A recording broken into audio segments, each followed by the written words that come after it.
Are there any other votes?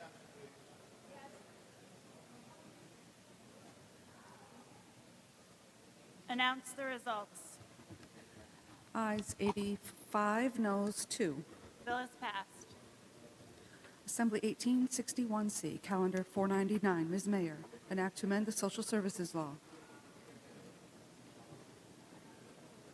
Read the last section. This act shall take effect immediately. Clerk will record the vote.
Are there any other votes? Announce the results. Ayes 85, noes 3. The bill is passed. Mr. Morelli. Yes, thank you, Ms. Speaker. If I can give the next two bills that I'd like to take up. We'll start with calendar number 188 on page 12 by Ms. Solage, and we'll follow that with calendar number 250 on page 15 by Ms. Lepardo. Clerk will read. Assembly 4780, Calendar 188, Ms. Solage, an act to amend the labor law. An explanation is requested. Thank you, Mr. Speaker. This bill will require the Commissioner of Labor to consider a complainant's need to provide child care when putting forth regulations establishing systematic and sustained efforts to find work. Mr. Goodell, Would the sponsor yield? will you yield? Yes. Thank you very much, Ms. Lepardo. I appreciate answering a few questions. Oh, Ms. Solage. here we are. Yeah. I was hoping that she might help You don't even know out who you're and answer debating. your questions.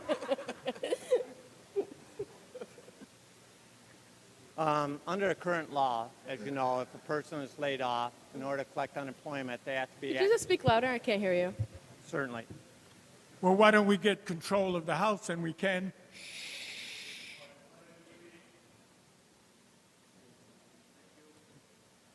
Can we close those doors behind me, please?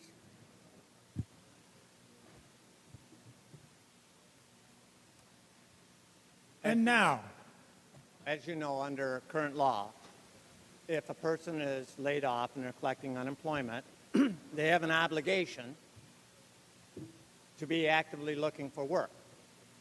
And the whole purpose of that is that the unemployment benefit covers them while they're looking for a new job. Under your bill, however, if I understand it, they are excused from looking for work by claiming that they need to cover child care obligations at home. Is that correct? So this bill would allow parents here in New York State to have the ability to still put their family first and recoup from a very stressful experience, which is unemployment. Individuals who lose their job, they lose their job, to no fault of their own, often lose their ability to finance their child care. And so they are looking for ways to either find a sitter or to afford child care, because child care here in New York State is among the highest in the country. And so this bill will allow them to at least find child care and also look for work. It's not excusing them for looking for work. It's just allowing them a little bit more time so that they can put their families first and also find work. Well, if they lose their child care when they lose their employment, isn't the best solution for them to regain employment as quickly as possible so that they are again earning the funds that they would need for child care? Isn't your bill say that in evaluating whether they're doing a full job search, their need to do child care is to be considered? I'm sorry, I didn't hear you. Well, could you speak a little louder? Doesn't this bill basically say that they meet their job search efforts even if they're not really looking, as long as their excuse for not looking is they're taking care of their children? Well, that's not it at all. And taking care of your children is not an excuse.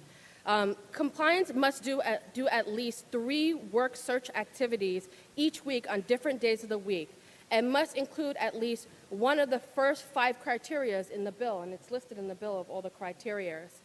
And so this just allows the Commissioner of Labor to create the rules so that individuals can still take care of their children and also look for work. It's not excusing them for actively looking for work.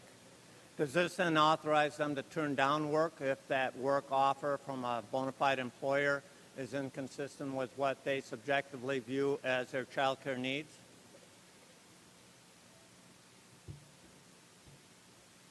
So we actually are allowing the Commissioner of Labor to make the rules, and we haven't legislated that because that would be overstepping the Department of Labor. So, but it doesn't change current law. It wouldn't change current law at all. So currently, it would keep the same laws. Does that answer your question? Well, I'm not quite sure how a bill doesn't change current law, but No, this currently child care is not allowed. It's not a. It's not. Hold on. Currently, child care is not within the defined system.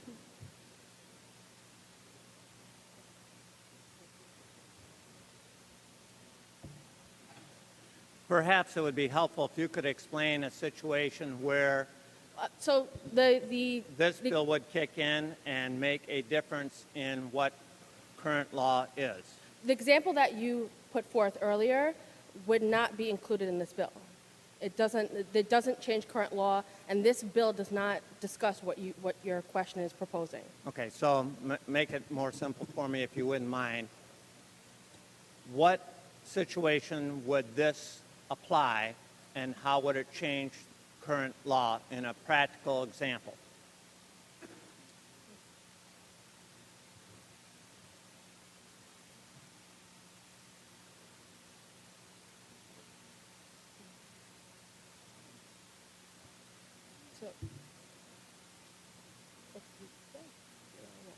So I would say, if you read this wonderful bill, it includes all of the eligible requirements. So there's several requirements right now. The current work search requirements, which is very long, I have a list right here.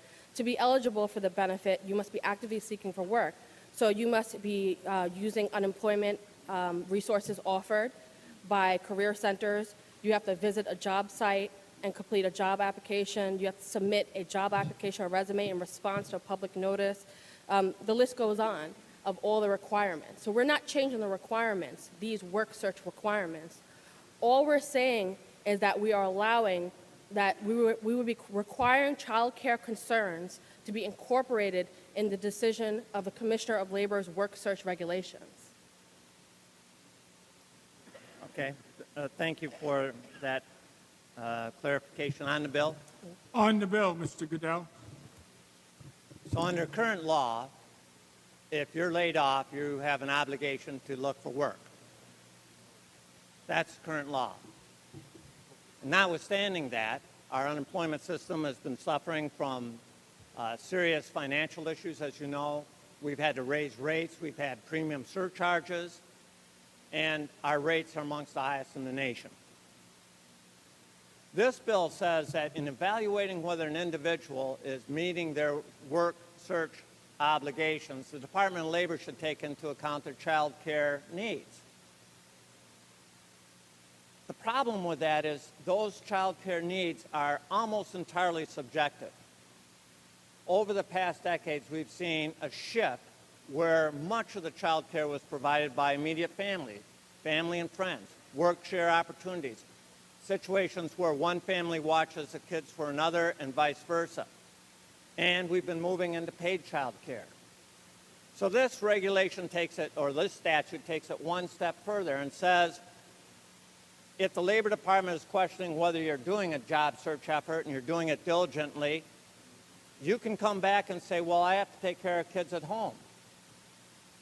Not only will that drive up the cost of the system, it will reduce the job search efforts, which means that people won't get back into the system as fast. But third, it opens a Pandora's box of subjective evaluation as to what's meant by child care obligations. Have you talked to your mom, your sister, your brother? Is there somebody else in the family that can help? The last concern I have, and I'll mention this, is that we've often debated the concerns that women as a group are not earning as much as men, or that there might be implicit discrimination. Well, when you make it more expensive for employers to hire a group of people, you make it more make it so that they're eligible for more benefits and less work requirements, you are setting a stage, a financial stage, that only fosters that type of problem. I think the current system is working reasonably well, although we've amended the unemployment program, and I think we need to continue to look on ways we can make this system more efficient, more cost competitive, more business friendly, and not go in the opposite direction. Sharing those concerns, Unshackle Upstate, the National Federation of Independent Businesses, and others have expressed a great concern that this legislation will make New York less business competitive, will result in fewer jobs and higher costs for our employers. And for that reason, I'll be recommending against this legislation. Thank you, Mr. Speaker. Thank you, sponsor. Thank you, Mr. Goodell. Read the last section. This act shall take effect December 7th, 2015. Clerk will record the vote.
It was a mess. It was an original.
Are there any other votes?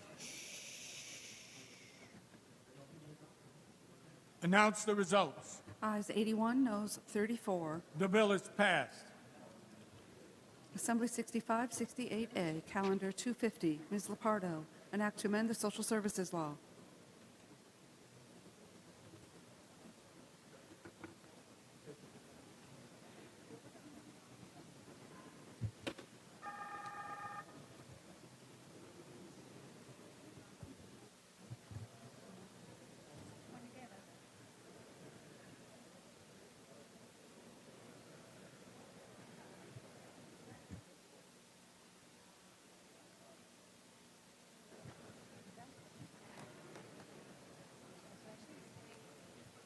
An explanation is requested, Ms. Lepardo.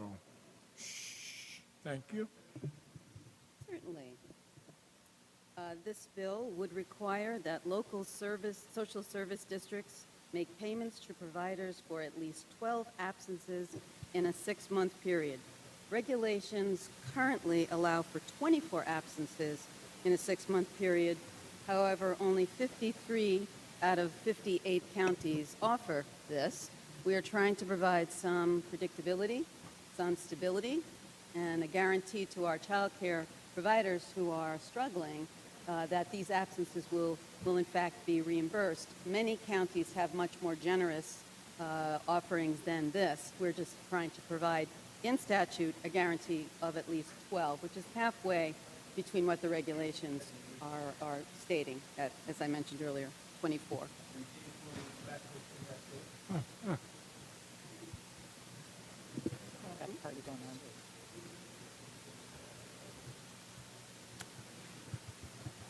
Mr. Corwin. Thank you, Mr. Speaker. Would the sponsor yield? How will you? Ms. Lepardo, will you yield? Yes. Ms. Lepardo yields. Thank you, Donna. And if I could just request if you could speak a little closer to the microphone. I'm very hard of hearing. And I'm very short. I'll get Thank right you. up next to it. I understand the intent of the bill, obviously, and certainly it's a laudable intent. So what we're saying here is that the local social service districts would be required to pay for certain days that children are absent. And you say it's as a way of making sure that the child care providers have some consistency in their payment streams. My understanding is the Child Care Development Block Grant of 2014 authorizes or continues the block grant from 1990, which assures that the state would provide those funds as a condition to make sure that that the enrollment eligibility policies that support the fixed cost of providing child care services. In other words, the federal block grant provides the resources so that they can make sure the local social service districts can sustain themselves when there are absences due to holidays and undue hardships. That is my understanding as well. Okay, which begs the question, then why do we need the bill?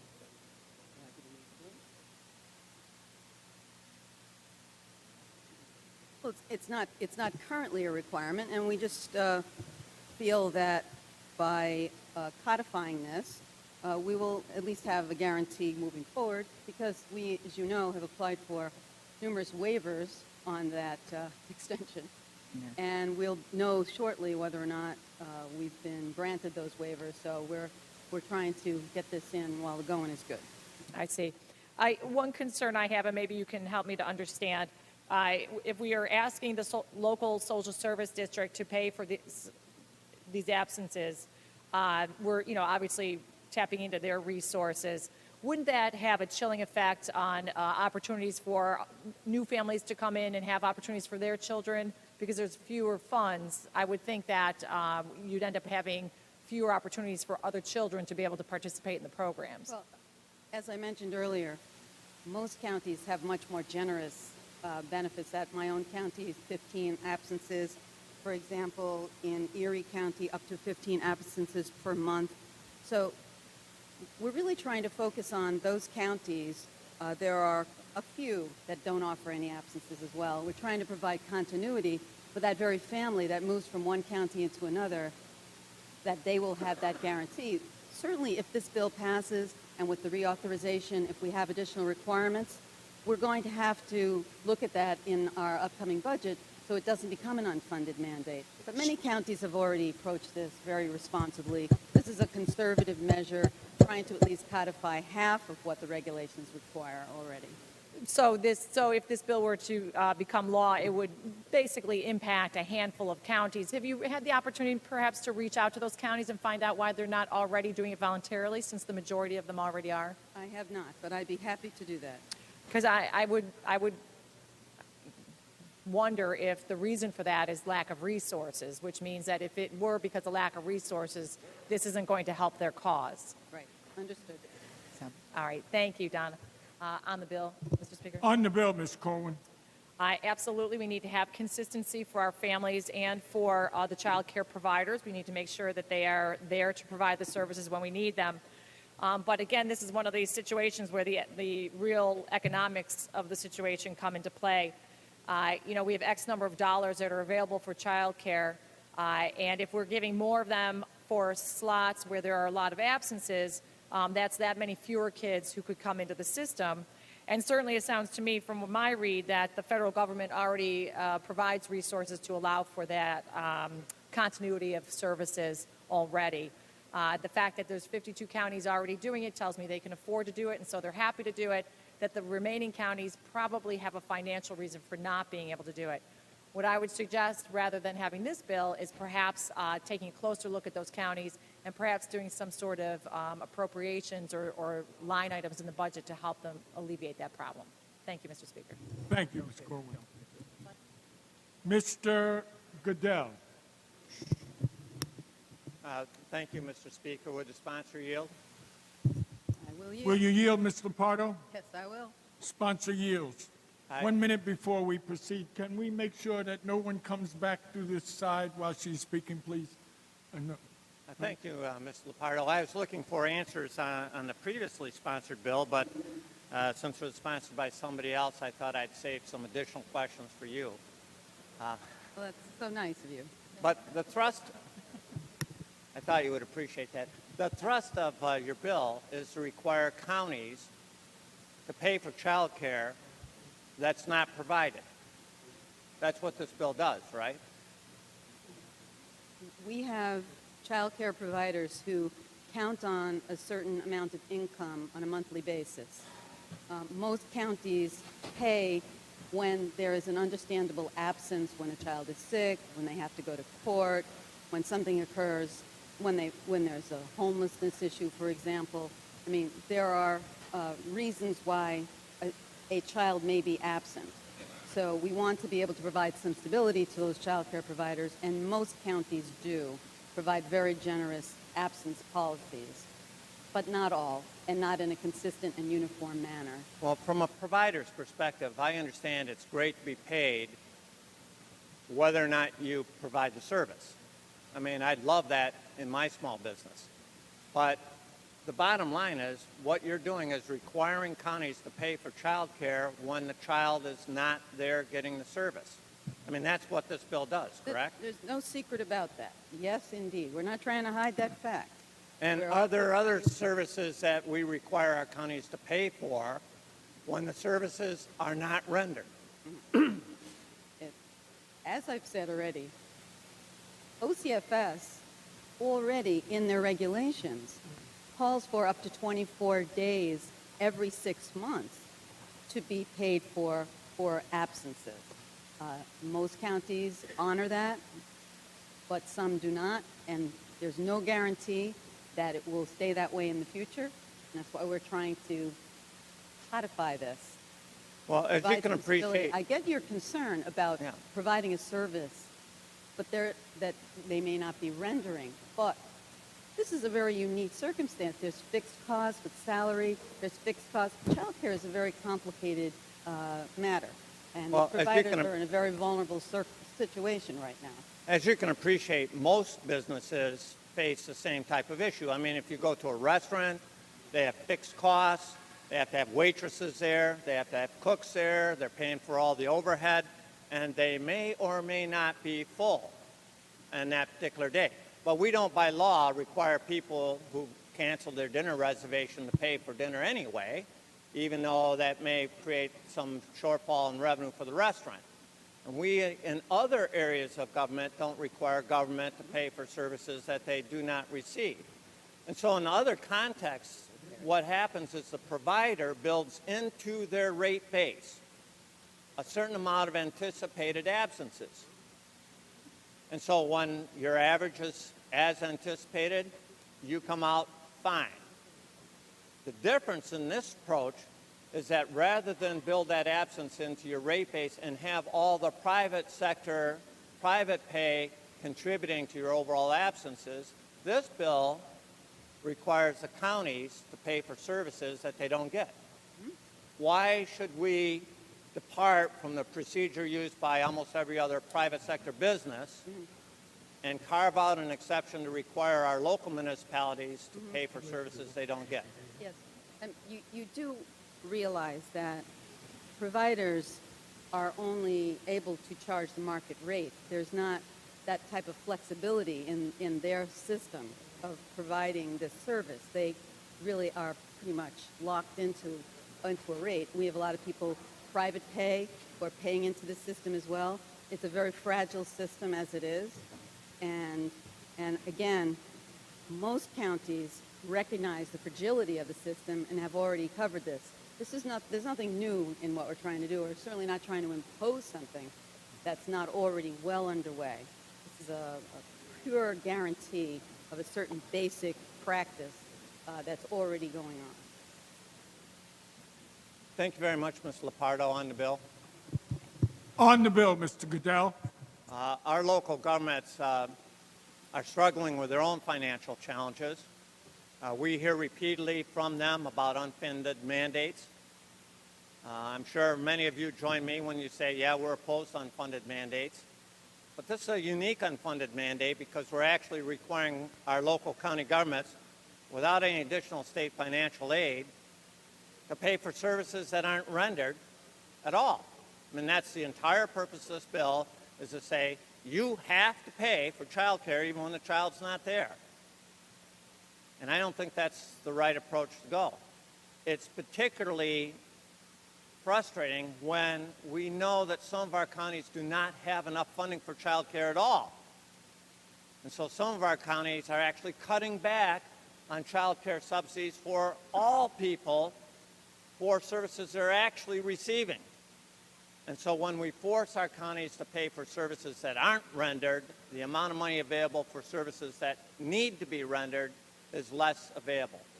And so I would recommend we vote against directing our counties to pay for services that are not being provided. Thank you, Mr. Speaker. Thank you, sponsor. Thank you, Mr. Goodell. Read the last section. This act shall take effect April 1st. Clerk will record the vote.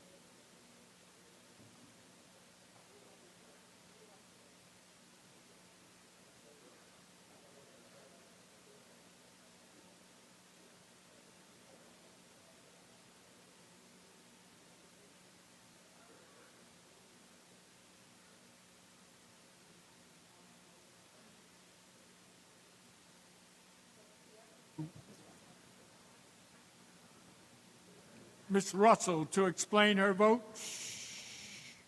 Thank you, Mr. Speaker. I do rise to explain my vote. The child care sector of our economy is particularly fragile. As a sponsor noted, their ability to charge is really based on ability to pay.